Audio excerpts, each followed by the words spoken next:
মামার বাড়ির আবদার আছে না, এটা কি, এটা কি সামারের বাড়ির আবদার কিনা বুঝতে পারতেছি না। আমরা ছোটবেলায় শুনছি মামার বাড়ির আবদার। তো এই যে হাদি নাকি কি ফাদি না গাদি নাকি যেন তার বোনের যে আবদার, মানে এরা না বুঝে রাষ্ট্র, না বুঝে রাজনীতি, মানে মনে যা চাই তাই বললেই মনে হয়ে যায়। তবে একটা কথা কিন্তু বিস্ময়কর, সেটা হচ্ছে যে একটা দেশের প্রধানমন্ত্রী এসেছিলেন নরেন্দ্র মোদী, তার জন্য দেশে কি ভয়াবহ পরিস্থিতি সৃষ্টি করেছিল এই বিএনপি, জামাত, হেফাজত, চামড়া নাই পীর, চামড়া ছাড়া পীর, এমনকি বামপন্থীরাও। অথচ কালকে পরশুদিন রয়ের প্রধান এলেন, তিনি গেলেন, দেখলেন কি ভিনি ভিসি কি যেন একটা সেনা দেখলেন, জয় করলেন, চলে গেলেন। কিন্তু টু শব্দটি কেউ করলো না, টু শব্দটি করে নাই, নো পড়ে। এই একটা মাত্র হাদির সর্বশেষ সবেধন নীলমণি, এই কি যেন হাদি তার বোন একটা পোস্ট দিয়েছে ফেসবুকে। তো তাকে নিয়ে করুণা প্রকাশ করার কোনো কারণ নাই। কারণ হচ্ছে যে যে নির্বোধকে নিয়ে তো আপনি করুণা প্রকাশ করতে পারেন না। আপনি আমাকে নিয়ে করুণা প্রকাশ করতে, সাব্বির বলতে পারে যে মিস্টার শেখ ফরিদ আপনাকে নিয়ে করুণা প্রকাশ করলাম, কারণ আপনি জানেন, বুঝেন।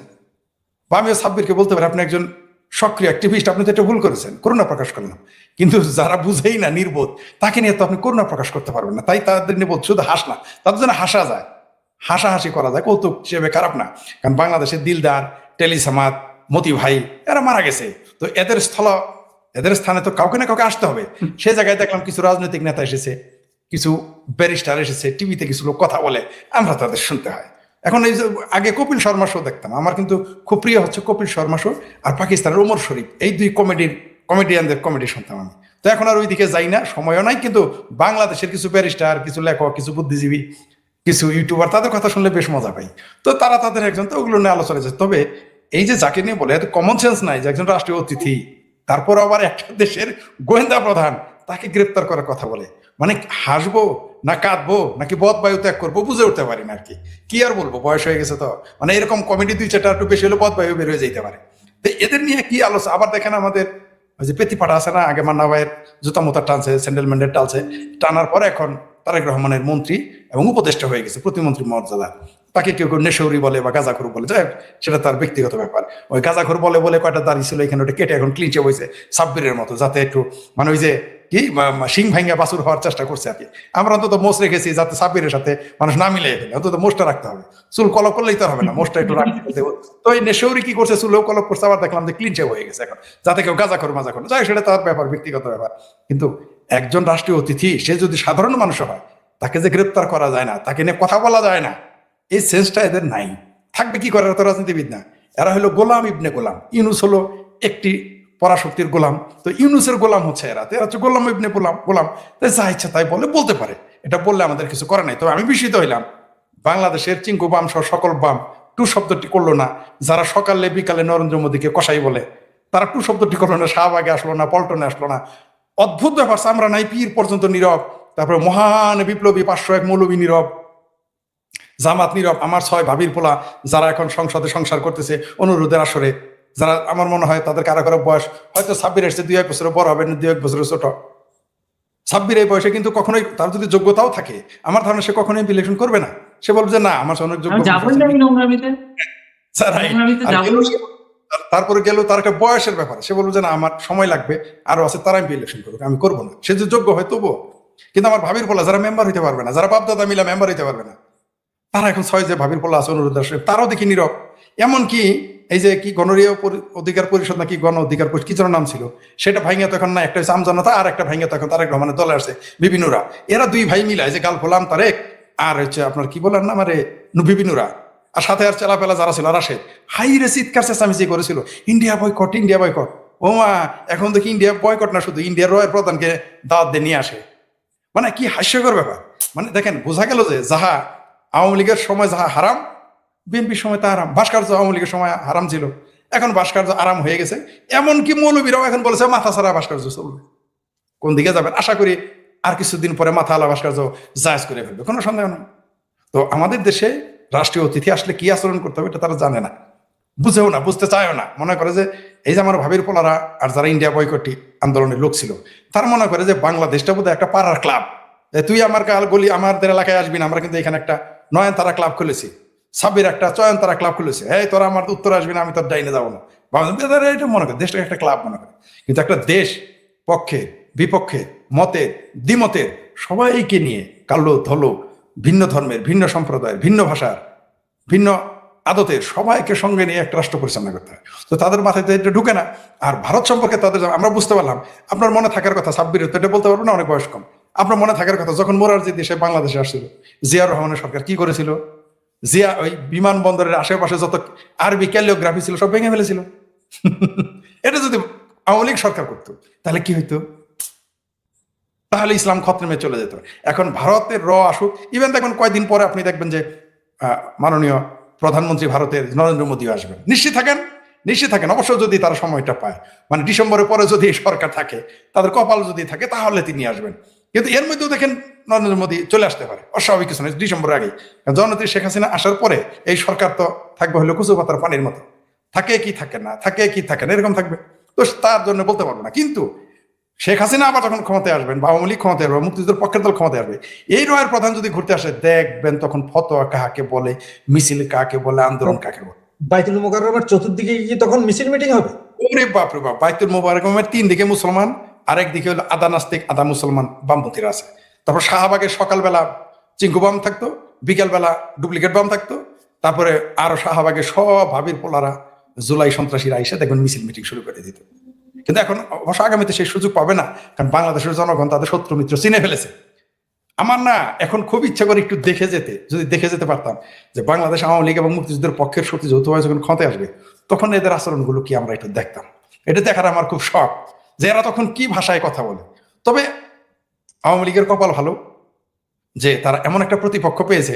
তারা এখন ভাবির পোলারা বলেন, বিএনপি বলেন, জামাত বলেন, তারা যা যা বলতেছে, জাস্ট আগামীতে তাদের আর কষ্ট করে কোনো কথা বলতে হবে না, এগুলো কাট কপি পেস্ট করে বললেই দিলেই হবে। যেমন মনে করেন যদি বলে যে আওয়ামী লীগ সরকার মনে করেন ক্ষমতায়, মনে করেন সাব্বির মন্ত্রী হইলো, মনে করেন যদি সাব্বির ইলেকশন করবে না বলেছে, তখন সাব্বির মনে করেন বিদ্যুৎ প্রতিমন্ত্রী, দেশে কারেন্ট থাকলো না, আমি তখন মনে করেন বললাম যে দেশে তো কারেন্ট নাই মিছিল করলাম, তখন সে বলবে, সে কিছুই বলবে না, সে শুধু এই বিএনপির নেতাদের, বিএনপির বিদ্যুৎ মন্ত্রীর, জ্বালানি মন্ত্রীর বক্তব্য কাট করে দিলে হবে যে একসময় তো কারেন্ট ছিল না, মানুষ কি কারেন্ট ছাড়া থাকে নাই, মানুষ কি জঙ্গলে থাকে নাই।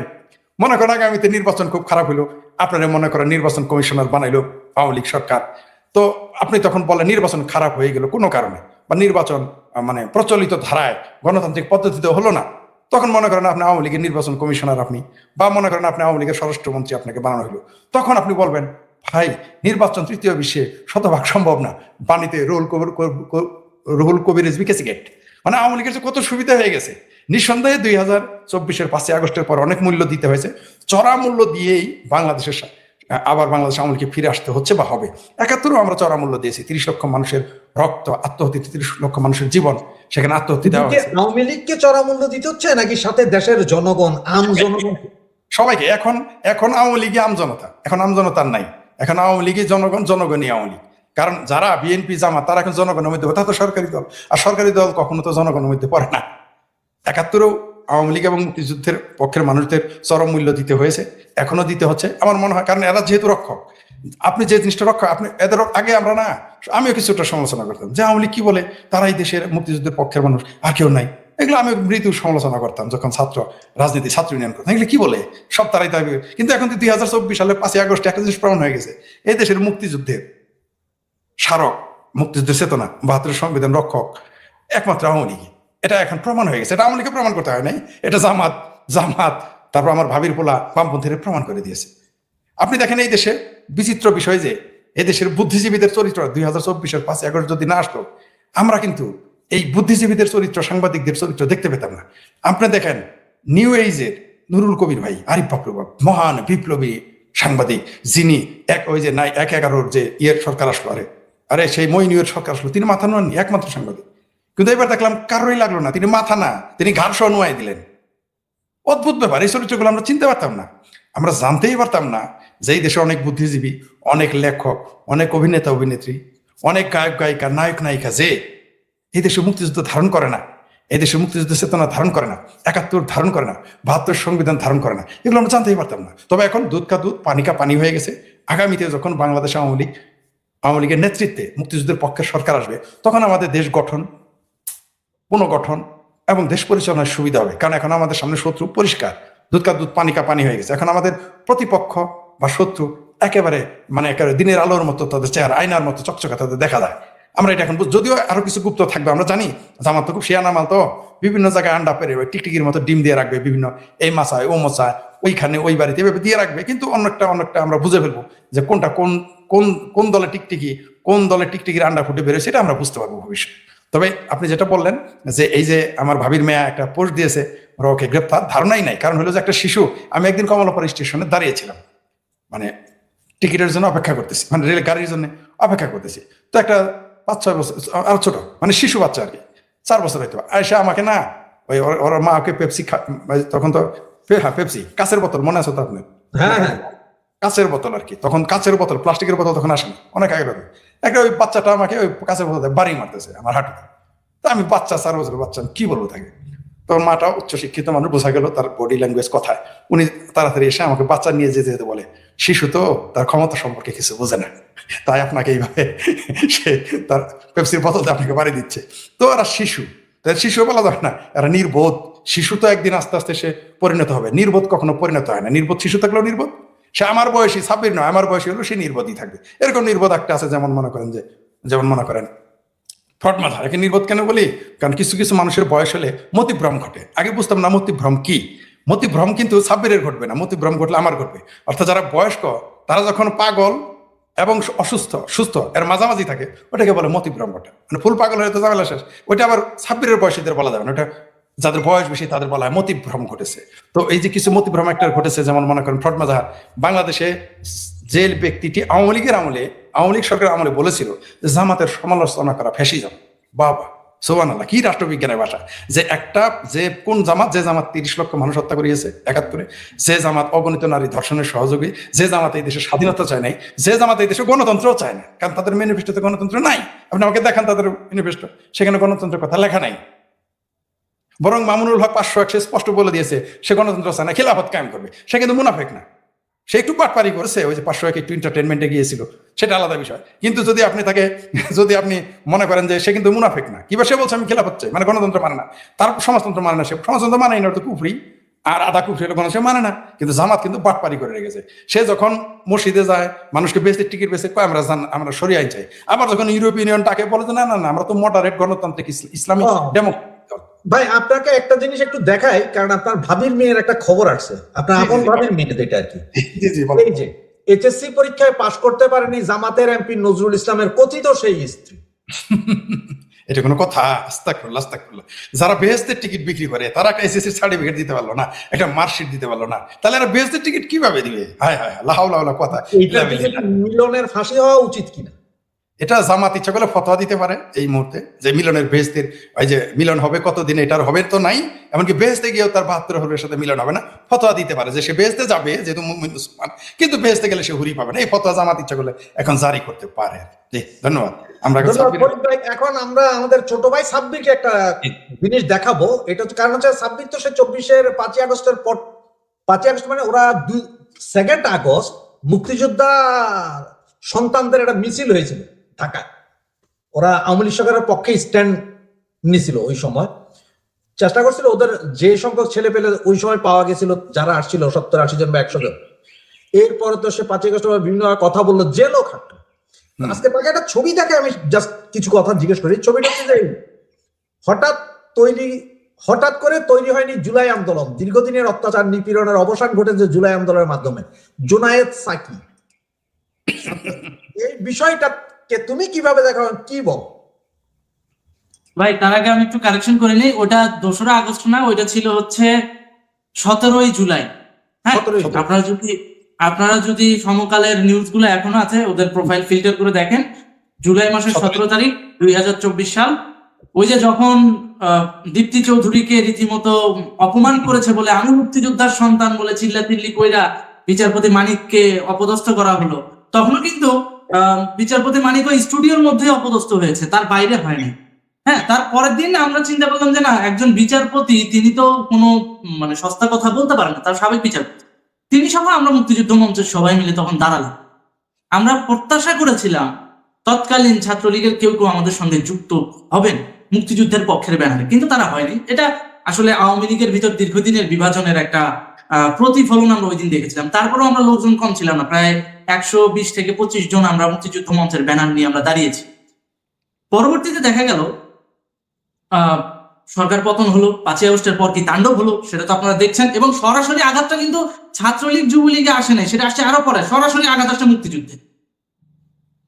আপনারা খেয়াল করে দেখেন, সরকার পতনের প্রায় 2 মাস 3 মাস পর্যন্ত কোনো ছাত্রলীগের উপর একটা টোকাও দেওয়া হয়নি। যখন ওই 7ই মার্চের ভাষণ ব্যান করলো, তার পরপরই ছাত্রলীগকে নিষিদ্ধ করলো। খেয়াল করে দেখেন, প্রায় 2-3 মাস কিন্তু ছাত্রলীগ যুবলীগে হাত দেয় না, কিন্তু সর্বপ্রথম হাতটা দিয়েছে মুক্তিযুদ্ধে। সর্বপ্রথম হাত দিয়েছে মুক্তিযুদ্ধের ইতিহাস কিভাবে নষ্ট করা যায় সেই দিকে। হ্যাঁ, তো ওই যে যার ছবি আপনি দেখাইলেন একটু আগে, জুনায়েদ সাকি, এই জুনায়েদ সাকির একটা কথা বলি, কিন্তু দীর্ঘদিন প্রেস ক্লাবের সামনে সার্কাস করছে। শ্রমিকদের এই হচ্ছে না, শ্রমিকদের ওই হচ্ছে না, শ্রমিকরা এই করতেছে না, শ্রমিকদের মানে স্বার্থ আওয়ামী লীগ থাকলে কোনোভাবেই সম্ভব না আওয়ামী লীগ থাকলে শ্রমিকদের স্বার্থ রক্ষা করা। তোমাকে রিকোয়েস্ট করবো জুনায়েদ সাকি সম্বন্ধে একটু সাবধানে কথা বলার জন্য, কারণ আমার জিন্দা পীরের একসময় কলিগ ছিল। আচ্ছা, কিন্তু আমি দুর্ভাগ্যবশত আমি আপনার অনুরোধটি রাখতে পারলাম না, এদের মতো বাটপারদেরকে এক্সপোজ করা উচিত, সেজন্য বলছি। আমি আপনার জায়গা থেকে আপনার ইন্টারাপ্ট করার কারণে আমি হয়তো বিষয়টা সেন্টেন্সটা কমপ্লিট করতে পারিনি, আমি একটু বলছি। উনি এমন ভাবে বললো, বিগত 17 বছর উনি প্রেস ক্লাবের সামনে এমন একটা ক্যারেক্টার দাঁড় করাইলো নিজেকে, যে উনি শ্রমিকদের ত্রাতা। গার্মেন্টস শ্রমিকরা একমাত্র জুনায়েদ সাকির পরিকল্পনার বাইরে গেলে শ্রমিক অধিকার পাবে। বেশ ভালো কথা। আওয়ামী লীগ ছাড়া কখনোই যতক্ষণ পর্যন্ত আওয়ামী লীগ ক্ষমতায় আছে ততক্ষণ পর্যন্ত শ্রমিকদের অধিকার নিশ্চিত হবে না, এই ন্যারেটিভটা উনি এস্টাবলিশ করেছেন। এখন যে হাজার হাজার শ্রমিকরা বেকার হচ্ছে, হাজার হাজার শ্রমিকরা কাজ পাচ্ছে না, অনেক গার্মেন্টস বন্ধ হয়ে যাচ্ছে, কই জুনায়েদ সাকির টিকিটাও তো প্রেস ক্লাবের সামনে দেখা যায় না। সরকারকে তো প্রশ্ন করতে শুনি না যে আপনাদের কারণে এখন গার্মেন্টস বন্ধ হচ্ছে, শ্রমিকরা কি করে খাবে, এই কথা তো বলতে শুনি না। অথচ সামান্য ওই জিএসটি সুবিধা না থাকার কারণে, আইএমএফ এর কাছে লোন নেওয়ার কারণে শ্রমিকদেরকে ইনক্লুড করে সে কিন্তু সরকার পতনের আগে 6 মাস আগে সে কিন্তু প্রেস ক্লাবের সামনে দাঁড়িয়েছিল, বলেছিল যে শ্রমিকদের ন্যায্য বেতন এবং অধিকার নিশ্চিত হওয়া দরকার, এবং আওয়ামী লীগ সরকার যদি এটা না করতে পারে এটা হবে আওয়ামী লীগ সরকারের ব্যর্থতা, এবং আওয়ামী লীগ সরকার সবসময় গার্মেন্টস মালিকদের তাবেদারি করে, শ্রমিকদের তাবেদারি করে না। ঠিক আছে, তাহলে এখন ভাই তুই এমপি, তুই সংসদে আছিস, তুই এখন তোর গভর্নমেন্ট, তোর সংসদ নেতারা তুই জিজ্ঞাসা করতে পারছ না, তোর শ্রমিক মন্ত্রণালয়ে তুই জিজ্ঞাসা করতে পারছ না, এখন তো সব জায়গায় এক্সেস। তো সংসদ সদস্য গেলে কেউ মানা করবে? সংসদ সদস্য গেলে কেউ মানে বলবে যে না আপনি এটা নিয়ে কথা বলেন না? সংসদে শ্রম মন্ত্রণালয়ের মন্ত্রী কি যায় না? সংসদে ওই কি যায় না, কর্মসংস্থান মন্ত্রণালয়ের কেউ কি যায় না? অবশ্যই প্রত্যেকটা মন্ত্রণালয়ের কিন্তু স্থায়ী কমিটি আছে সংসদে, সেখানে গিয়ে তো তুমি মিডিয়ার সামনে হোক না হোক, সংসদ অধিবেশনে না হোক, তুমি তো পার্সোনালি যাইও বলতে পারো, সেটাও তো তোমাকে বলতে শুনি না। আজকে আপনি একটু ফটোগ্রাফটা দেখেন, আজকে ওর স্টেটমেন্টটা ধরে আমি বলছি, এটা আমি অলরেডি একটা রিলস বানাইছি, এখন আপলোড দিয়ে দেবো এই অনুষ্ঠানটা শেষ হওয়ার পর। ও স্পষ্ট বলছে যে জুলাই আন্দোলন একদিনে তৈরি হয় নাই, হ্যাঁ হঠাৎ করে তৈরি হয়নি জুলাই আন্দোলন। তা আমরাও তো বলি হঠাৎ করে জুলাই আন্দোলন তৈরি হয় নাই, দীর্ঘদিন আমেরিকান ক্লাবে মদের গ্লাসে চুমু দিয়েই জুলাই আন্দোলন তৈরি হয়েছে। দীর্ঘদিন আমেরিকান ক্লাবে যায় নিজের মাথা বিক্রি করে ষড়যন্ত্র করার মাধ্যমে জুলাই আন্দোলন তৈরি হয়েছে। কিন্তু উনি যেটা গেলানোর চেষ্টা করছে দীর্ঘদিনের বঞ্চনা টঞ্চনা হাবি যাবি, তো দীর্ঘদিনের বঞ্চনা না হয় সেই সরকার চলে গেছে, এখন তো বঞ্চনা করতেছে কিনা? হ্যাঁ, এখন চৈত্র মাসের রোদেও তোমার তাপ লাগে না, তাহলে এখন শ্রমিকরা যে বেকার হচ্ছে, শ্রমিকরা প্রতিনিয়ত যে কর্মসংস্থান হারাচ্ছে, অনেক গার্মেন্টস এর শ্রমিকরা, নারী শ্রমিকরা দেহ ব্যবসায় লিপ্ত হচ্ছে গাজীপুরের মতো জায়গায়, বিশ্বাস না হলে প্র্যাকটিক্যালি যায় দেখে আসেন। এখন তো তুমি জুনায়েদ সাকি কোনো কথা বলো না, জিন্দা পীরের অলি মানে জিন্দা পীরের মুরিদ, হ্যাঁ সাদা সুজনের মুরিদ, তো এই হচ্ছে অবস্থা। এরা সবসময় এরা আবার নামবে, দেখবেন শেখ হাসিনা ক্ষমতায় আসলে দেখবেন 6-7 মাস একটু চুপ থাকবে, গা ঢাকা দিয়ে থাকবে, তারপরে হুট করে বেরোবে। কেমনে বেরোবে? কারণ ওদের পেছনে ওদের সাদা চামড়ার বাপ আছে, ওদের মা তো সব জায়গায় মানে একটু দেন দরবার করে বেড়াইছে, তো ওদের সাদা চামড়ার বাপেদের যখন কূটনৈতিক তৎপরতা বাড়বে, সেই কূটনৈতিক তৎপরতার মধ্যে দিয়ে এরা আবার প্রেস ক্লাবে আসবে, তখন দেখবেন নয়া ন্যারেটিভ, নতুন ইস্যু।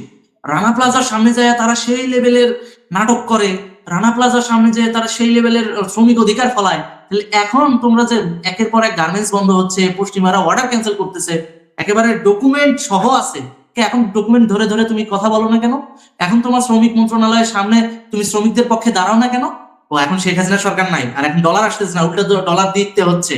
এতদিন যেগুলো খাইছো সেগুলো এখন প্রকল্পের মাধ্যমে দেওয়া লাগতেছে, জ্বালানি কূটনীতির মাধ্যমে দেওয়া লাগতেছে। এই বিষয়গুলো নিয়ে এখন কথা বলে না। আচ্ছা বাদ দিলাম, শেখ হাসিনা খারাপ ছিল, শ্রমিকদের ভালো চায়নি, মেনে নিলাম। এখন তোরা তো ভালো চাস, তাহলে তোরা এই যে এনার্জি কূটনীতি বা জ্বালানি কূটনীতি যেটা হচ্ছে, এই জ্বালানি কূটনীতির মাধ্যমে তোরা সরাসরি আমেরিকাকে চ্যালেঞ্জ কর যে আমার গার্মেন্টসে বেশি বেশি অর্ডার দিবেন আপনি, তারপর আমি আপনার কাছে আমার জ্বালানি আপনার কাছ থেকে কিনবো, বা আমার খনি থেকে যেগুলো আপনি নিবেন কিনে সেটা আমি আপনার কাছে বিক্রি করব। কই, সেটা তো বলতে পারছিস না। প্রত্যেকটা গার্মেন্টসের অর্ডার চলে যাচ্ছে চায়নায়, প্রত্যেকটা গার্মেন্টসের অর্ডার চলে যাচ্ছে ইন্ডিয়ায়, প্রত্যেকটা গার্মেন্টসের অর্ডার চলে যাচ্ছে বিশ্বের অন্যান্য দেশে। নেপালের মতো দেশ, আমরা কি শুনছি যে ওরা গার্মেন্টসে এতটা এগিয়ে ছিল? শ্রীলঙ্কার মতো দেশ আমরা গার্মেন্টসে এতটা এগিয়ে ছিল শুনেছি? এশিয়ার মধ্যে সর্বপ্রথম গার্মেন্টসে এগিয়ে ছিল কে? বাংলাদেশ। সে বাংলাদেশ এখন 5-6 সিরিয়াল নিচে পেছনে চলে গেছে। এখন এই মুহূর্তে গার্মেন্টস সেক্টরে রাজ করতেছে চায়না আর শ্রীলঙ্কা, নেপাল আছে তৃতীয় স্থানে, বাংলাদেশের কোনো খবরই নেই এই জায়গায়। তাহলে এখন তুমি জুনায়েদ সাকি, এখন তোমার হুঁশ হয় না, তুমি এখনো জুলাইয়ের তাবেদারি নিয়ে পড়ে আছো। মানে এগুলো হচ্ছে ওই সাদা চামড়ার বুট চাটা অভ্যাস। তো কিছুদিন সাদা চামড়ার বুট চাটবে, তলে তলে পাকিস্তানের সাথে আঘাত রাখবে, আবার সামনে এসে বলবে আমরা পাকিস্তানকে সমর্থন করি, পাকিস্তানের সাথে আমার ঐতিহাসিক দ্বন্দ্ব আছে, আমরা মুক্তিযুদ্ধের পক্ষে। কিন্তু তলে তলে ঠিকই আমেরিকার সঙ্গে তাদের ব্যাপক ষড়যন্ত্রমূলক আঘাত রয়েছে। এবং সে কোন লেভেলের আঘাত? সেটা হচ্ছে বাংলাদেশ বিরোধী আঘাত, মানুষকে জিম্মি করে সেই আঘাত।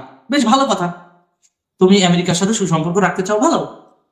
কিন্তু তুমি যদি নিজেকে মুক্তিযুদ্ধপন্থী দাবি করো, তুমি তাহলে কোন হিসাবে বলো যে আমেরিকা তোমার শ্রমিকদের স্বার্থ রক্ষা করবে, আর তুমি সেই প্রেসক্রিপশনে প্রেস ক্লাবের সামনে দাঁড়াও?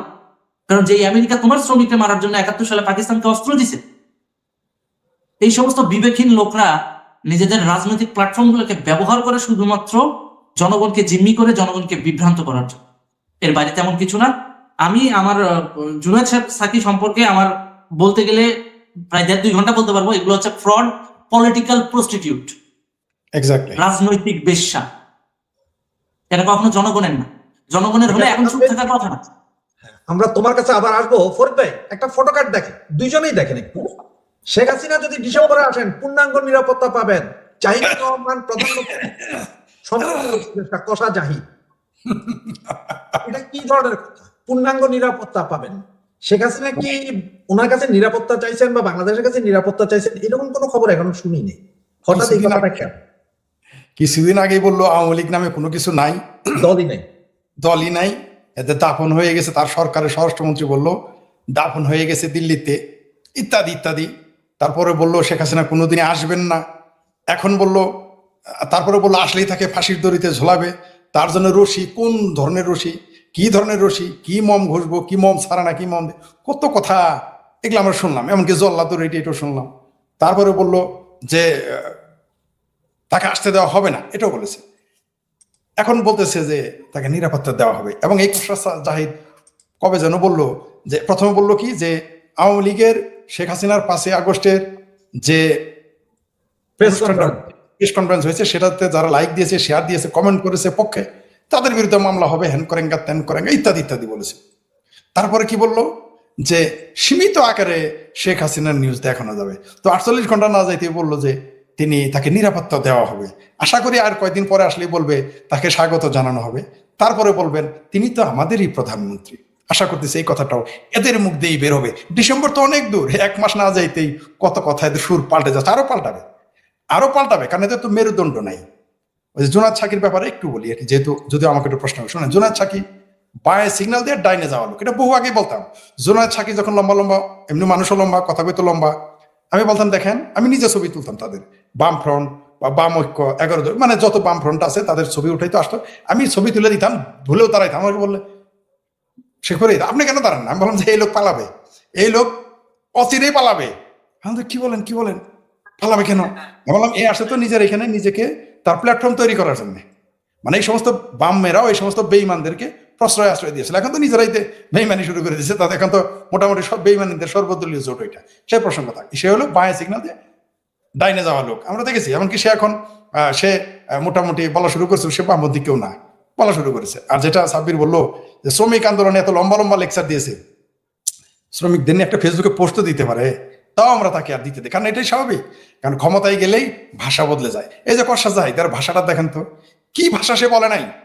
সে বলেছে যে বাংলাদেশে আওয়ামী লীগের রাজনীতি করার অধিকার নাই। শেখ হাসিনা এই দেশে আসতে পারবে না, এখন বলতেছে তাকে স্বাগত জানাবে। মানে এরা এই শেখ হাসিনার সম্পর্কে, জননেত্রী শেখ হাসিনার সম্পর্কে এই কষা জাহিদ কি কি বলেছে, এগুলো শুধু আপনি পেছনের খবরগুলো নিয়ে আসেন, হাসতে হাসতে মারা যাবেন আপনি। তখন বলে কি আর এখন বলে অত কেন, 72 ঘন্টার মধ্যেই তার সুর দেখেন তো। 5 তারিখ থেকে আজকে হলো 11 তারিখ, এই 6 দিনের মধ্যে তার সুর কত রকম, তার ভাষা কত রকম, আরো যাবে এইভাবে আস্তে আস্তে যাবে। কেবল তো পাঠা কয়দিন পরে কেসও হয়ে যাবে, দেখতে পারবেন। এদিকে এটা দেখেন, রণধীর জয়সওয়াল তারেক রহমানকে ব্রিক্স এবং দ্বিপক্ষীয় বৈঠকে আমন্ত্রণ জানিয়েছে। আজকে থেকে অলরেডি শুরু করছে যে উনি যাবেন, উনি হয়তো আগস্টের শেষ সপ্তাহে যাবেন, মানে আরো আগে যাবেন, সম্মেলন আগে থেকে যাওয়ার কথাবার্তা চলতেছে। হঠাৎ করে এমন কি হলো যে গতকাল চিফ সহ আরো 4-5 জন আসলো, এরপর আবার দীনেশ ত্রিবেদীর সাথেও কথা বললো, আবার দীনেশ ত্রিবেদী সরাসরি দিল্লি উড়ে চলে গেল। কাহিনীটা কি হইতেছে আসলে দেশের ভিতরে ফরিদ ভাই? কাহিনী তো আপনি এই কষা জাহিদের বক্তব্য দিয়েই তো বুঝতে পারেন। 72 ঘন্টা আগে বললো যে আওয়ামী লীগের যারা পোস্ট, জননেত্রী শেখ হাসিনার পোস্ট যারা লাইক শেয়ার দিবে, কমেন্ট করবে, তাদের গ্রেপ্তার করবে, মামলা হবে। আবার 72 ঘন্টা না, তারপরে 24 ঘন্টা না যাইতে বললো যে না, কিছু সীমিত আকারে প্রচার করা যাবে। তারপরে কি বললো, এখন বলতেছে তাকে নিরাপত্তা দেবে, স্বাগত। কয়দিন এই দেখেন, আর 72 ঘন্টার মধ্যে স্বাগত জানাবে। শুনেন, তারেক রহমানের দশা হবে কি জানেন, ওই যে জামাই বলে খামু না খামু না খামু না, তারপরে কিন্তু পাতিল চাইটা খাওয়ার জন্য যাবে। ওই ছোটবেলা গল্প শুনছেন না, জামাই না খামু না খামু না, খাই নাই, রাতে না খাইছিল, পরে যখন খিদা লাগছে হ্যাঁ আরেকবার হাতলেই খামু, আরেকবার হাতলেই খামু। তো এর দশার শেষে তাই হবে আরেকবার হাতলেই জামু। ঠিক আছে, উনি খামুর থেকে হবে জামু। কারণ তিনি যে কেস কি করলে শুনেন, আপনি দেখেন তো, তার মাও তো প্রধানমন্ত্রী ছিল। তার মা মতের সাথে আমরা দ্বিমত থাকতে পারি মানে আমরা দ্বিমত, তার রাজনৈতিক দর্শনের সাথে আমাদের কোনো মিল নেই। কিন্তু তার মার যে বডি ল্যাঙ্গুয়েজ, এমনকি তারেক রহমানের সাথে তিনি কম শিক্ষিত, তারেক রহমান তো অনেক শিক্ষিত, ইন্টারমিডিয়েট পাস। যাই হোক, এটা আমরা বলি না, কিন্তু এটা আবার আপনার আবার বলবে যে এটা আমরা আপনার চ্যানেলে এসে বলছি, আমরা এটা বলেছে জামাতিরা বলেছে। আমি জানি যে তিনি রাষ্ট্রবিজ্ঞানে এমএ পাস, আমি এখনো তা বিশ্বাস করতে চাই, কিন্তু জামাতিরা বলেছে, প্রকাশ্যে বলেছে, গোপনে আমাকে বলেছে, মানে আগেও বলেছে, এখনো বলে, তারপর আপনার প্রকাশ্য তারা বলে তিনি নাকি ইন্টারমিডিয়েট পাস। তো জামাতের কথা যদি, কারণ জামাতের কথা তো মিথ্যা হইতে পারে না, টাটকা অলির দল, টাটকা অলির দলের তো মিথ্যা কথা বলতে পারে না। আমি তাদের কথা এই জন্য বিশ্বাস করি, কারণ হইলো যে নইলে বেহেস্তে থেকে আমার নাম কাটা যাবে, এটা ভয়ের ব্যাপার আছে না। এমনি বিপদে আছে, তারপর যদি বেহেস্তে না যেতে পারি তাহলে তো সমস্যা। যাই হোক, আজকাল তো আবার মানে আজকাল, আগে তো জানতাম যে নবী মোহাম্মদের সুপারিশ ছাড়া বেহেস্তে যাওয়া যাবে না।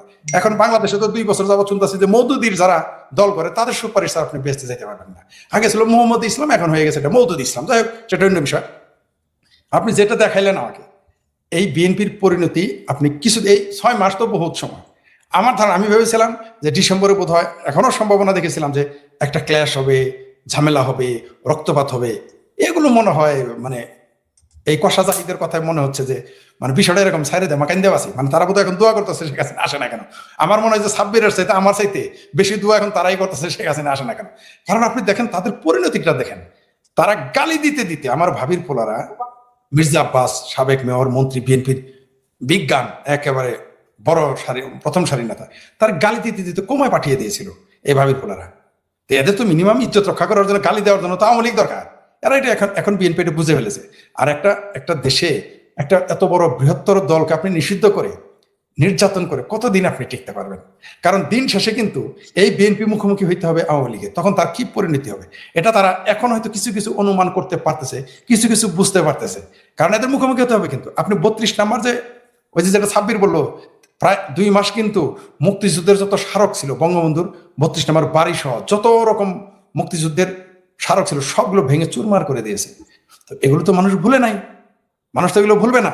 এই দেশের জনগণ কিন্তু, আমাদের দেশের জনগণের কিন্তু এরা এরা এরা আপনাকে দ্রুত ভালোবাসবে, ঠিক দ্রুতই কিন্তু ঘৃণা করবে। তার প্রমাণ কিন্তু বিএনপি।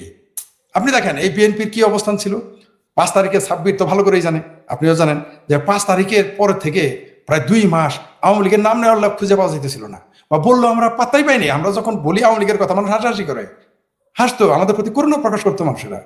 কিন্তু এরা এত ভালো কাজ করেছে যে বিএনপি, জামাতের, আমার ভাবির পোলারা, যে এখন আপনি অলিতে গলিতে যান। এই যে প্রায় 8-9 দিন আমি ইউটিউবে ছিলাম না, আপনারা জানেন, অসুস্থ। তো অনেক লোক আমাকে ছোট ছোট ভয়েস, বড় হইলে তো দেখি না, ছোট ছোট মেসেজগুলো, আমি ভয়েস মেসেজগুলো দেখেছি বা ভিডিওগুলো আমি দেখেছি।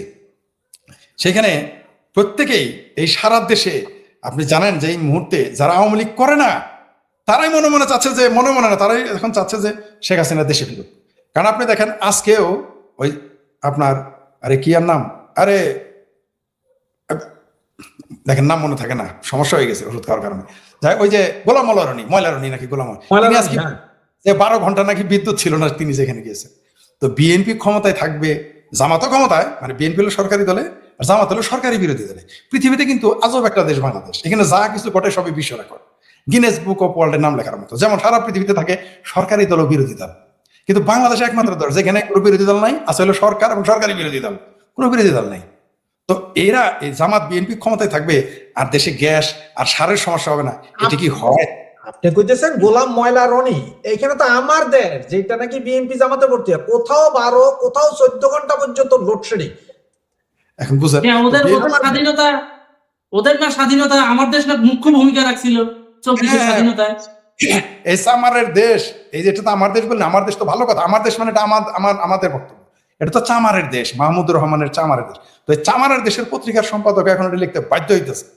মানে দেশের কি পরিস্থিতি হলে, একটা দেশের মানুষের কি পরিণতি হলে চামারের দেশ পত্রিকা লিখতে হচ্ছে যে 12 ঘন্টা, এটা তাদেরই পত্রিকা, তাদেরই এটা বাইবেল, তাদেরই বেদ কোরআন, এই চামারের দেশ সেইখানেই ছেপেছে। এটা যদি মানে আওয়ামী লীগের কোনো পত্রিকা ছাত্র বলতো এটা দুর্নাম করতেছে, এটা ফ্যাসিস্ট সরকারের সংবাদপত্র, এটা তো তাদেরই আলট্রা ফ্যাসিস্ট।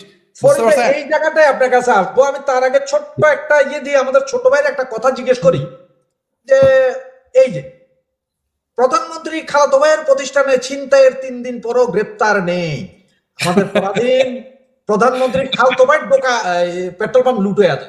সাব্বির দেশে তো বলে আইন শৃঙ্খলার মহা উৎসব চলতে, খুব ভালো আছি আমরা সবাই। 1,21,25,000 টাকা ছিনতাই হয়েছে। এখন এটা নিয়ে যদি প্রধানমন্ত্রী খালাতো ভাই বিচার চায়, এটা তো ফ্যাসিস্টের দোসর বানাই দিবে। কারণ দীর্ঘদিন যে উচিত কথা বলছে তাকে হয় আওয়ামী লীগের দোসর নাইলে ফ্যাসিস্টের দোসর বানায় দেওয়া হয়েছে। ইভেন রিক্সাওয়ালা জাকির নামে একটা ছেলে আছে, এই কিন্তু কোনো রাজনৈতিক ভাবে কোনো আওয়ামী লীগের কোনো কর্মী না, কিছুই না। আজকে দেখলাম, আজকে বিকালবেলা বিএনপির একটা মানে ক্যাডার এসে ওরা হুমকি দিচ্ছে, তোরা কিন্তু পিডামো, তুই আওয়ামী লীগের দালালি করস, তুই তারেক রহমানের গালি দেস, তুই কস লোডশেডিং নাই। আচ্ছা, এখন যে খোদ তারেক রহমানের খালাতো ভাই টাকা চুরি হলো, প্রধানমন্ত্রীর খালাতো ভাই, মানে এটা কত বড় একটা ক্রাইম। তারপরেও এখনো পর্যন্ত 3 দিনেও কেউ গ্রেপ্তার হয়নি। 1,21,25,000 টাকা হাওয়া হয়ে গেল খালাতো ভাই ক্ষমতায় থাকতে। কেমন খালাতো ভাই? খালেদা জিয়ার বোনের ছেলে, হ্যাঁ, বুঝেন কথা। তো এখন এইগুলা নিয়ে যদি আমরা কথা বলি, আমরা হয়ে যাবো আওয়ামী লীগের দালাল, ফ্যাসিস্টের দালাল। এটাই বাস্তবতা। মিথ্যা মামলা দেখবেন আরো 4-5টা লাগে যাবে, এনএসআই বাড়িতে যাবে, ডিজিএফআই বাড়িতে যাবে, ঠিক আছে। আর কিছু চামচা বাহিনী আছে পুলিশের ভিতর, যেগুলো জাতীয়তাবাদী পুলিশ দলের সঙ্গে জড়িত, তারা বাড়িতে। আপনার ছেলেকে একটু হিসাব করে কথা বলতে বললেন, ওর চার্জশিটটা কিন্তু এখনো দেই না। আরে বেটা, তুই চার্জশিট দে না, তুই দে না, তোরা মানা করছিস কি? মিথ্যা মামলা আবার চার্জশিট। তো এই হচ্ছে বিষয়। অথচ প্রধানমন্ত্রীর খালাতো ভাইয়ের টাকা চুরি হয়, তুমি 3 দিনেও তুমি একটা ছিনতাইকারীকে গ্রেফতার করতে পারো না। তুমি আসছো অমুকের কণ্ঠরোধ করতে, তমুকের ফ্যাসিস্টের দোসর বানাইতে। উচিত কথা বললে মানে বিলাই বাজে। দেশের আইন শৃঙ্খলা এতই ভালো যে প্রধানমন্ত্রীর খালাতো ভাইয়ের ছিনতাই হয়। বাহ! হ্যাঁ, এবং আমরা অ্যাপ্রিসিয়েট করি। আমাদের সিলম সালাউদ্দিন এটার জন্য মেডেল পাওয়া উচিত, অস্কার পাওয়া উচিত, পারলে নোবেল দিয়ে দেয়। মানে দেশের কত আইন কত নিরপেক্ষ যে প্রধানমন্ত্রী খালাতো ভাইয়ের জন্য আইন কাজ করে না। স্যার, আপনাদের দুইজনকে সম্মান প্রদর্শন করে একটা কথা বলতেছি যে আমি এখন যে জিনিসটা দেখাবো, এটা হয়তো বাংলাদেশের অনেক চ্যানেল বা অনেকেই দেখাবে না, কারণ লজ্জা শরমের কারণে, সম্মানিত চ্যানেল হোল্ডাররা। আমি তো একটু বেয়াদব জাতের মানুষ, তাই আমার না দেখাইয়া পারিনি, কারণ আমার গায়ে কিরবির করে। এই যে দেখেন অবস্থা, বৃদ্ধাকে হাসপাতাল থেকে তুলে নিয়ে দফায় দফায় সংঘবদ্ধ ধর্ষণ। বলেন তাহলে দেশটা, ফরিদ ভাই একটু আপনি যদি বলেন যে দেশটা আসলে আমরা কোথায় আছি, মা বোনদের অবস্থান কি? আসলে অবাক হয়ে গেলাম যে দেশের আইন শৃঙ্খলা পরিস্থিতি এবং দেশের মানুষের চিন্তার চেতনা, রুচি এবং চরিত্রের কত নৈতিক অধপতন ঘটলে। আসলে এগুলোর অধপতন তখনই ঘটে যখন দেশে কোনো আইন শৃঙ্খলা সরকারের নিয়ন্ত্রণে থাকে না। কারণ কেউ তো সিঙ্গাপুরে এটা চিন্তা করতে পারে না, কেউ তো চায়নাতে এটা চিন্তা করতে পারে না, কারণ সেখানে আইন শৃঙ্খলা মানে আইন প্রতিষ্ঠিত, সেখানে আইনের শাসন আছে, জানে যে কোনো ফাতরামি সেখানে চলবে না, ওইখানে বলা চলবে না যে কাপড়টা এরকম ছিল, ওইখানে বলা যাবে না শরীরটা উঁচু দেখা গেছে, ওইখানে বলা যাবে না যে শয়তানে ধরেছে, এগুলো শয়তানের ওয়াসাসাই করেছে, অথবা ওইখানে বলতে পারবে না নবী রাসূলরাও এটা করেছে, সাহাবীরাও এটা করেছে, এগুলো তো বলা চলবে না, কারণ ওখানে অপরাধ করলে তার শাস্তির সাথে সাথেই হবে।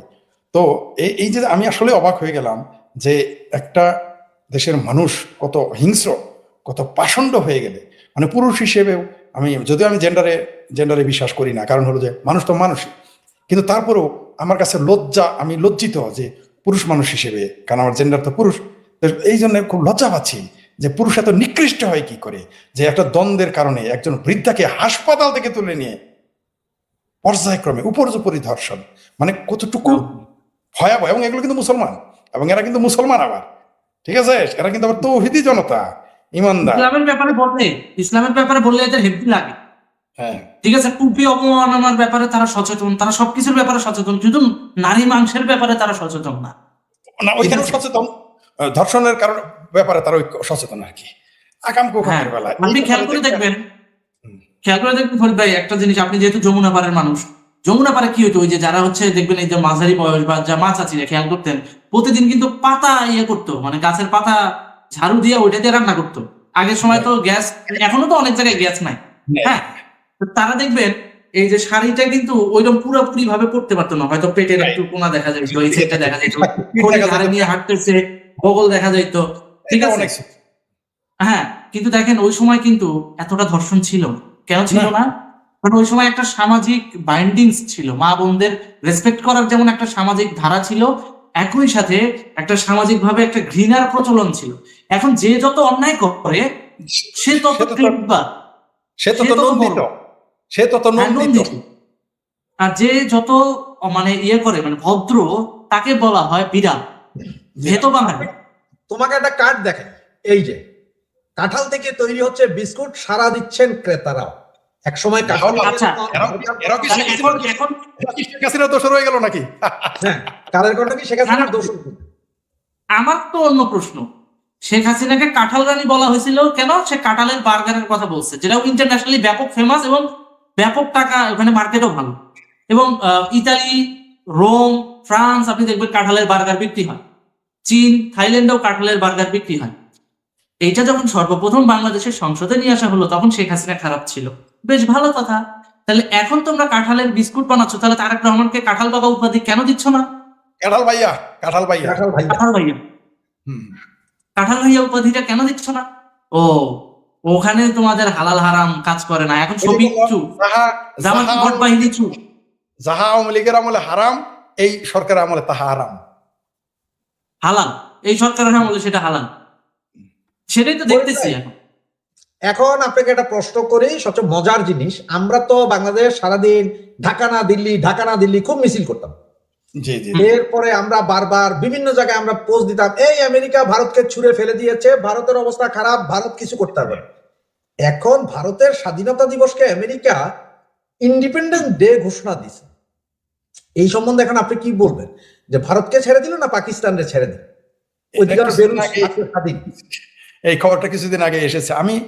আমি জুলাই 25 সালের প্রথম দিকে বলেছিলাম যে এই আমেরিকা ভারত এবং আওয়ামী লীগের আবারও তাদের সাথে সম্পর্ক প্রতিস্থাপন করবে। তখন এই যে আজকে যারা বলতেছে যে আমেরিকার পিড়িতে গত তারাই দেখবেন তখন আমেরিকার সমালোচনা শুরু করে দিবে। ভারতের সাথে আমেরিকা কখনোই ফাইটে যাবে না, চীন যাচ্ছে না, কারণ এখানে 140 কোটি মানুষের মার্কেট, এই পৃথিবী এখন মার্কেটিং, হ্যাঁ, এই যে এত বড় বাজার, কে স্যার এই পৃথিবীতে যত যুদ্ধ হচ্ছে সেগুলো তো মার্কেটের জন্য, বাজারের জন্য, ভোক্তা আছে এখানে 140-50 কোটি ভোক্তা, এবং তারা এমন না যে এটা আফ্রিকার দরিদ্র দেশ। এখন ভারত পৃথিবীতে 5 নম্বর থেকে 3 নম্বর অর্থনীতির দেশে চলে আসছে। তো এই দেশটাকে না চায়না ছাড়তে চাবে, না আমেরিকা ছাড়তে চাবে, কেন ছাড়বে রে ভাই? আমার সাথে মনে করেন যে যতই সাব্বিরের খারাপ সম্পর্ক থাকুক, আমার ভাতিজার সাথে মনে করেন সাব্বিরের সম্পর্ক খারাপ, খুব খারাপ, কিন্তু আমার ব্যবসা হচ্ছে, আমি তখন বসে থাকবো? আমি তো ব্যবসা করবো। সাব্বিরও চিন্তা করবে যে ফরিদ সাহেবের ভাতিজার সাথে আমার বিরোধ, তাতে কি, ফরিদ সাহেবের সাথে ব্যবসা, আমিও তাই চিন্তা করবো। আরে ভাতিজা কেন, আমার পোলার সাথে ঝগড়া হইলে কি আমি সাব্বিরের সাথে ব্যবসা বাদ দিব? কখনোই তা করে না মানুষ, বাদ দেয় না। কারণ বিজনেস হচ্ছে এমন একটা বিষয় যে বিজনেসের ব্যাপারে মানুষ যে কোনো ছাড় দিতে প্রস্তুত, ছাড় দিতেও যেমন প্রস্তুত, বিজনেসের জন্য যুদ্ধ করতে প্রস্তুত। আমেরিকা যদি বাংলাদেশে বিজনেস করার সুযোগ থাকতো চায়নার মতো, ভারতের মতো, তাহলে তার বিগত সরকারের সাথে আমেরিকা বিরোধ করতো না। কারণ এখানে রূপপুর পারমাণবিক কেন্দ্রকে রাশিয়া, রেলকে জাপান, তবুও জাপান তার বন্ধু রাষ্ট্র, আর অন্যান্য কি চায়না, বন্দরকে চায়না, কে আসে ভারত। তো এখানে যদি আমেরিকাও থাকতো তাহলে কিন্তু কিছুই হতো না। মার্কেট দখলের জন্য এত কিছু, কি কারণে এত যুদ্ধ হয়?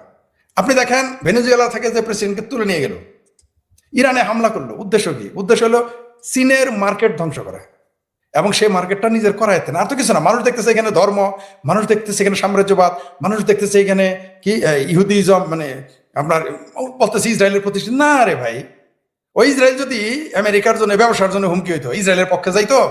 কোনোদিনই যাইতো না। আবার ইসরায়েল যদি জানতো যে আমেরিকার সাথে তার ব্যবসা হবে না, ইসরায়েল প্রীতি করতো? কোনোদিনই করতো না। দ্বিতীয় বিশ্বযুদ্ধে ইহুদিরা কি করেছে? তারা দুই দেশে দুই গ্রুপে বিনিয়োগ করতো। তারা জার্মানের হিটলার কেন ইহুদিদের মারতে গেছে? সে দেখলো কিরে বাবা, আমারও কাছে বিনিয়োগ করে, আবার ব্রিটেনেরও টাকা দেয়, আমেরিকারও টাকা দেয়, এই জন্য সে ভয় পেয়ে গিয়েছিল। তার জন্য সে ইহুদিদের বিরোধিতা করেছে। ইহুদিদের বিরোধিতা কেন করেছে? ইহুদিরা কি তারা খামসা মারছিল? না। কি কারণ? যখন সে দেখে ফেলেছে যে ইহুদি দুই জায়গায় আছে। কারণ পৃথিবীতে বিজনেস ছাড়া আর কোনো কিছু। আমেরিকা দ্বিতীয় বিশ্বযুদ্ধে, প্রথম বিশ্বযুদ্ধে আমেরিকা যুক্ত হয় না কেন? কারণ বিজনেস করেছে। সে দেখছে যে যুদ্ধে না গেলে বিজনেস ভালো। দ্বিতীয় বিশ্বযুদ্ধে আমেরিকা কেন অংশগ্রহণ করছে? দেখছে যে এবার ঢুকলে ব্যবসা ভালো, তার জন্য করেছে। আপনি যা দেখছেন, তো ভারতের 140 থেকে 50 কোটি ভোক্তা, এত বড় মার্কেট, এত বড় বাজার, এত বড় একটা প্ল্যাটফর্ম আমেরিকা ছেড়ে দিবে? চায়না ছাড়ে না। যে চায়নার সাথে তার বিরোধ, আমেরিকার সাথে তো সরাসরি ভারতের বিরোধ নাই, তাই না? 1971 মুক্তিযুদ্ধের প্রসঙ্গ ছাড়া ভারতের সাথে আমেরিকা তো আমি কোথাও বিরোধ দেখি না, মানে বড় কোনো বিরোধ আমরা দেখি না। তাহলে কিন্তু চায়নার সাথে আমেরিকা এখানে ঢুকছে শুধুমাত্র চায়নার ইনভেস্টমেন্টটা যেন ঠিক মতো ভ্যানিশ করা যায় বাংলাদেশের এই কারণে। আর কেন, আর কিছু তাহলে বাংলাদেশের কে সরকার আছে না, সেটা নিয়ে আমেরিকার ছিল না। রাইট, এক্স্যাক্টলি ঠিক। ভারতেও তাই। ভারতে যখনই নরেন্দ্র মোদী যখন একটু ব্যবসায় টাইট দেয়, তখন আমেরিকা একটু খেপে। কিন্তু দিন শেষে কিন্তু এই ভারতের সাথে আমেরিকার সুসম্পর্ক হবেই, এমনকি আওয়ামী লীগের সাথে সুসম্পর্ক হবে। আপনারা দেখতে পারবেন খুব শীঘ্রই। তার সিমটম কিন্তু পাওয়া শুরু হয়ে গেছে। ওই যে আমেরিকা রাষ্ট্রদূত দেখেন, এই যে আজকে এই মাত্র আসছে, এটা 1 মিনিট আগে প্রকাশ করছে কালের কণ্ঠ, যে কোনো সময় যেতে পারেন আমাদের পরাধীন মন্ত্রী, এবং ওনার জন্য কষা জাহিদ আবার হাতিটাটিও রেডি করেছে। এখন ওই যে 26 যেটা বললো যে আরেকবার সাদলে খামু, ওই যে রয়ের প্রধান এসে সাইদে গেছে। রয়ের প্রধান কি সাইদা গেছে নাকি কইয়া গেছে যে যদি না যাস তুই গেলে 3 কোটি টাকা খরচ, আর তুই না গেলে তাইলে হয়তো 150 বা 200 কোটি টাকার একটা যথেষ্ট। এখন শুনেন, ওই যে একটা Hindi cinema internal conflict, internal, ওটা আমরা এটা এই দিকে যাচ্ছি। ওই ইন্টারনাল কি হয়েছে আমরা তো এগুলো জানি। হয়তো এও বলতে পারে তোমারে কিন্তু আমরা আনাইছিলাম, তাহলে কিন্তু আসতে পারতাম না। যতই চাপাচাপি করো, তুমি কিন্তু আসতে পারতাম না লন্ডন থেকে, আমরা যদি গ্রিন সিগন্যাল না দিতাম। নইলে শেখ হাসিনা কিন্তু জননেত্রী শেখ হাসিনা কিন্তু ডিসেম্বরের ঘোষণা দিছে, আমরা কিন্তু সেপ্টেম্বরে বাড়াবো।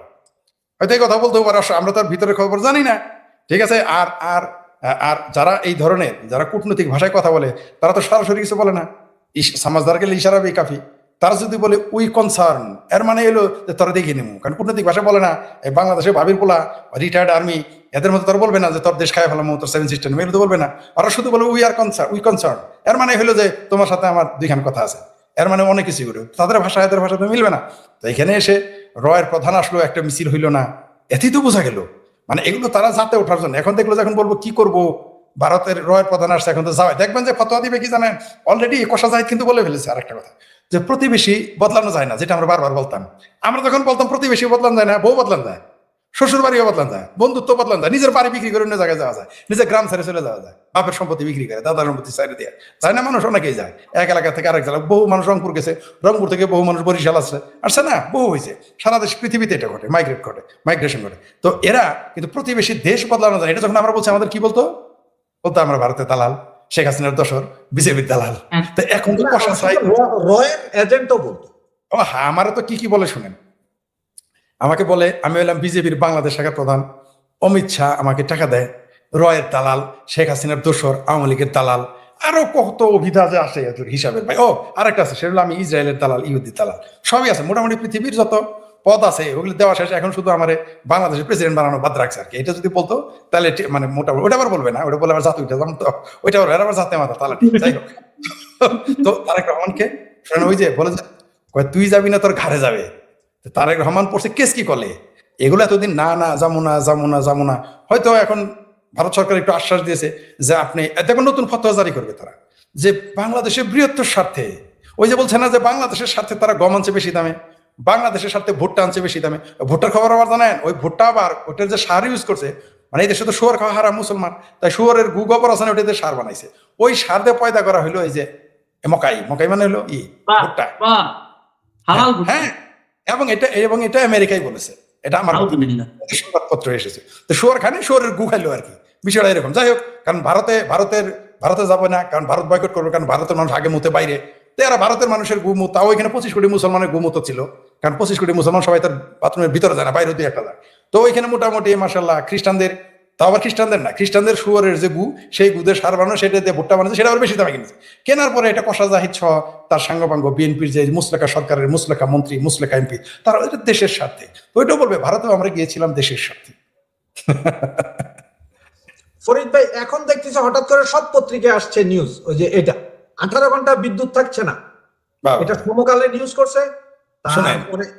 আরেকটা নিউজ করছে এটা যে তীব্র লোডশেডিং, হামলার সরকারি নিরাপত্তা চেয়ে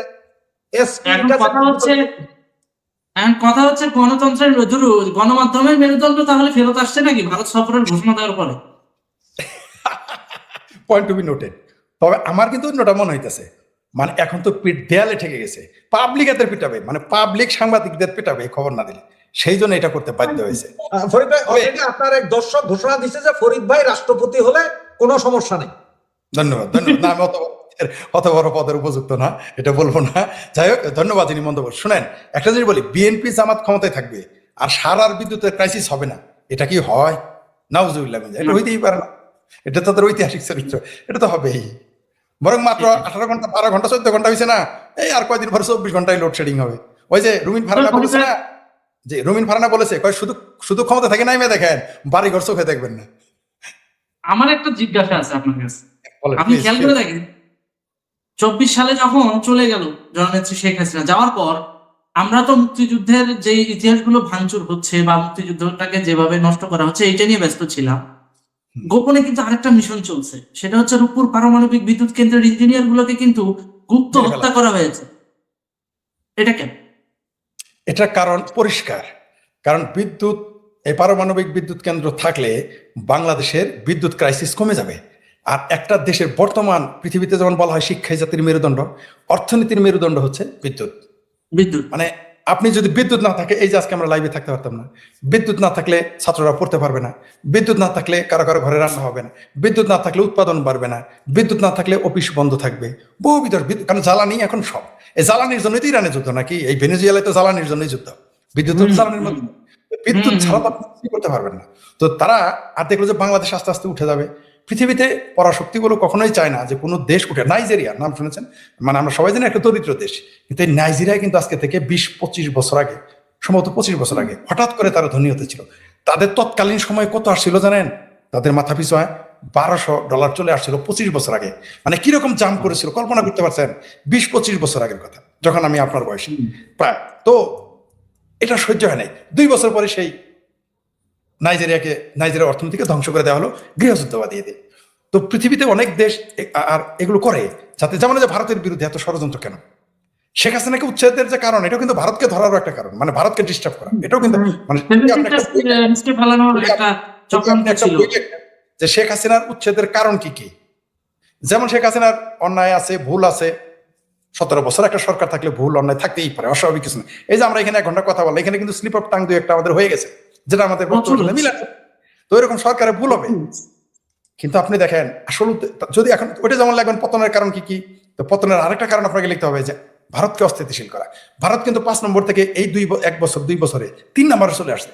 যে ভারত যদি স্থিতিশীল থাকে, ভারত যদি সুস্থির ভাবে চলে, তাহলে পৃথিবীতে 1 নম্বর অর্থনীতি চলে যাবে আগামী 10 বছরের মধ্যে। এটা তো পৃথিবীর অনেক দেশ মেনে নিতে পারতেছে না, কারণ অলরেডি বলে দিয়েছে, মার্কিন প্রশাসন বলে দিয়েছে তারা আর একটা চায়না দেখতে চায় না। আর একটা চায়না দেখতে চায় না, তারা কারা? সেটা হচ্ছে ভারত। তো অর্থনীতি তেমনি বাংলাদেশকে অর্থনৈতিক ভাবে যাতে উঠতে না পারে। আপনি দেখেন পাকিস্তান সংসদে যখন বললো হামে পাকিস্তান বানা দো, সিঙ্গাপুর নেই, সংসদে দাঁড়িয়ে বলেছে হামে পাকিস্তান বানা দো, হামে বাংলাদেশ। এই দেখেন স্লিপ অফ টাং হবে, একটা মানুষ 1 ঘন্টা কথা বলে ভুলে যায়, সরকার থাকলে বলে বলছে কি হামে বাংলাদেশ বানা দো, হামে সিঙ্গাপুর নেই। ইমরান সরকারের আমলে, ইমরান খানের সরকারের আমলে সংসদে দাঁড়িয়ে বলেছে হামে বাংলাদেশ বানাতে। এটা বাংলাদেশের মৌলবাদীদের পাকিস্তান, পেয়ারা পাকিস্তানিদের সহ্য হয় নাই। এটা যারা বাংলাদেশ বিরোধী তাদের সহ্য হয় নাই। শুনেন, আজকে যদি এই সরকারকে যতই অপছন্দ করি আমরা এবং যতই গালি দেই, এই সরকার যদি দেশে অর্থনৈতিকভাবে মজবুত করতো তাহলে কিন্তু জনগণ আমাদের পক্ষে থাকতো না। আমরা এখানে এলে 100টা গালি দিত, প্রতি ঘন্টায় 100 করে না, প্রতি মিনিটে 100 গালি দিত। 100%। অর্থনীতি তো এই সরকার শেখ হাসিনার যতই সমালোচনা করেন, কত বিলিয়ন ডলার রেখে গেছিল, 400-র উপরে, 400 বিলিয়নের উপরে তারা রেখে গেছিল। এখন কত? তো এই যে অর্থনীতি ধ্বংস করার জন্য, যেমন পাকিস্তান, আপনি দেখেন পাকিস্তানের যে অর্থনীতি, পাকিস্তান যখন ভারতের সাথে যখন তারা 47-এ ভাগ হয়, আসলে তো ভারত স্বাধীন হয় না, আমি তো মনে করি না, আমি সেটা ভারত ভাগ বলি, কারণ পাকিস্তান স্বাধীন হইতে পারে কিন্তু আসলে ভারত ভাগ হয়েছে, এটা আমার ফিলোসফি, ভুল হতে পারে, সেটা বন্য। তো তখন কিন্তু পাকিস্তান আর ভারতের অর্থনীতি একই ছিল। আজকে পাকিস্তান কোথায়? ভিখারিস্তানে পরিণত হয়েছে।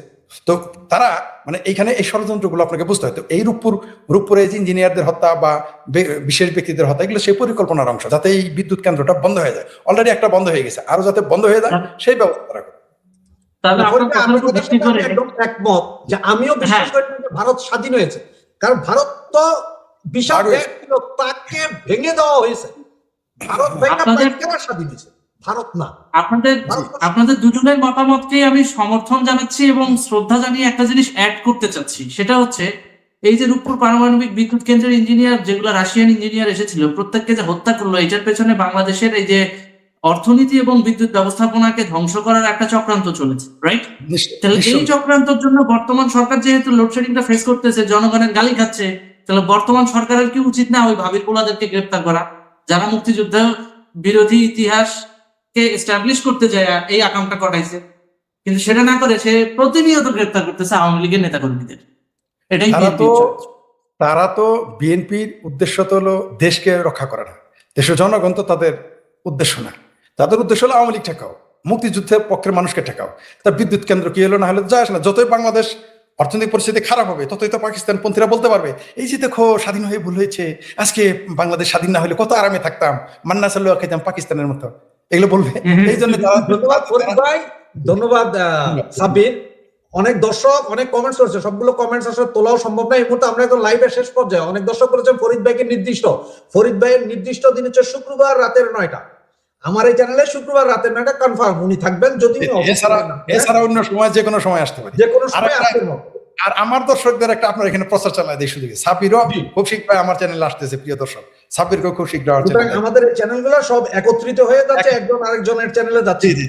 আমরা মনে হয় সর্বশেষ ফরিদ ভাই সাব্বির একটা কথাই বলতে পারি, মির্জা ফখরুল ইসলাম আলমগীর আওয়ামী লীগের সময় বলেছিলেন তেল দে গ্যাস দে নইলে গদি ছাইরা দে, আর পাবলিক তালি দিছিল। তো আজকে কি আমরা সেই মিছিলের দিকে আবার যাচ্ছি যে তেল দে গ্যাস দে নইলে তারে ছাইরা দে?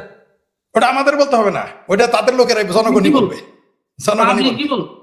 আমাদের বলা আমরা তো আওয়ামী লীগের দোষর, আমরা তো বলে দোষ হয়ে যাবে, পাবলিকই সোজা করে। ধন্যবাদ সুপ্রিয় দর্শক শ্রোতা মণ্ডলী, আমরা আজকে লাইভটা এখানে শেষ করছি এবং আপনাদের কাছ থেকে বিদায় নিচ্ছি। শুভরাত্রি, ভালো থাকবেন, দেখা হবে ফরিদ ভাইয়ের সাথে আবার শুক্রবার। ধন্যবাদ।